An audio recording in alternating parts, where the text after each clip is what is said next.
Meghalaya is set to host the National Games in February-March 2027. The state government has confirmed that the majority of sports infrastructure projects will be completed by 2025-2026. Meghalaya State Olympic Association Working President John F. Kharshieng stated that the state is on track to meet the deadline with 36 disciplines planned for the event.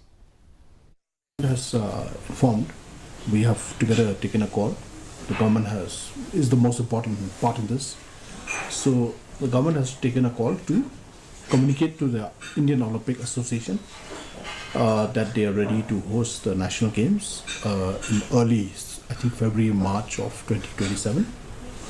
And communication to that effect has recently been